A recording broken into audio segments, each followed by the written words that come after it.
Letusan Gunung Krakatau yang terjadi pada 27 Agustus 1883 dinyatakan oleh Simon Winchester, seorang ahli geologi, sebagai letusan paling besar.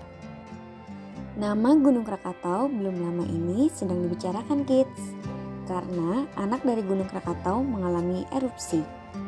Sebelumnya, pada Desember 2018 lalu, Gunung Krakatau yang berada di wilayah Pandeglang telah menyebabkan tsunami dan merusak perumahan sekitarnya. Di balik bencana alam tersebut, Gunung Krakatau juga pernah meletus lebih dahsyat dan membawa dampak yang jauh lebih besar bagi masyarakat sekitarnya. Ternyata ada beberapa fakta tersembunyi setelah Gunung Krakatau melahirkan anak gunungnya. Yuk kita simak. Sebelum kita lanjut videonya, jangan lupa klik tombol subscribe dan tombol loncengnya ya. Masuk dalam sejarah. Gunung Krakatau masuk dalam catatan sejarah pada 416 sebelum Masehi yang menyebabkan tsunami dan pembentukan kaldera atau kawah. Gunung api yang letusannya paling dahsyat. Letusan Gunung Krakatau yang terjadi pada 27 Agustus 1883 dinyatakan oleh Simon Winchester, seorang ahli geologi, sebagai letusan paling besar, suara paling keras, dan menjadi peristiwa vulkanik terbesar dalam sejarah manusia modern. Suara ledakan dan gemuruh letusan Krakatau terdengar hingga radius 4.653 km, yang artinya dapat didengar hingga Australia dan Afrika, serta getaran letusan dapat dirasakan hingga Eropa.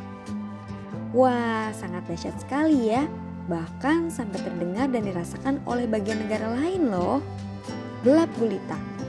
Letusan Gunung Krakatau yang berada di Selat Sunda menyebabkan perubahan iklim dunia dan mengalami kegelapan akibat debu vulkanis yang menutupi atmosfer bumi selama 2,5 hari, melahirkan anak Krakatau. Setelah letusan di tahun 1883, Gunung Krakatau melahirkan anak gunung baru. Tenaga ledakannya mencapai 200 megaton atau sama dengan 13.000 kali bom nuklir.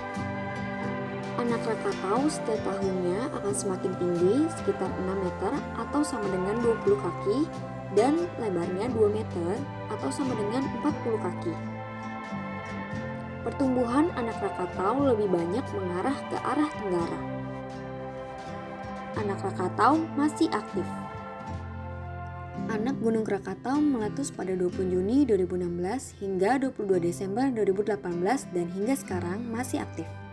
Tipe letusan anak gunung ini merupakan tipe strombolian, yakni semburan lava pijar dari magma yang dangkal. Hingga sekarang, aktivitas anak Krakatau terus aktif dan tidak berhenti erupsi dan terus terbentuk menjadi gunung yang utuh. Letusan gunung anak Krakatau timbulkan tsunami. Letusan anak Krakatau pada 22 Desember sebabkan gempa, longsor, kemudian tsunami di sekitar daerah Pandeglang Serang dan Lampung Selatan. Kawasan sekitar anak gunung Krakatau rawan akan bencana. Berdasarkan informasi dari peta kawasan rawan bencana atau KRB, memperlihatkan hampir seluruh bagian dari anak Krakatau yang berdiameter 2 km merupakan kawasan rawan bencana. Potensi bahaya anak Krakatau saat ini merupakan lontaran material pijar, lava, dan awan panas yang mengarah ke arah selatan. Itulah fakta seputar Gunung Krakatau hingga melahirkan anak Gunung Krakatau. Sampai di sini dulu ya videonya. Jangan lupa like, comment, subscribe, dan share ke teman-teman lainnya ya kids. Bye-bye!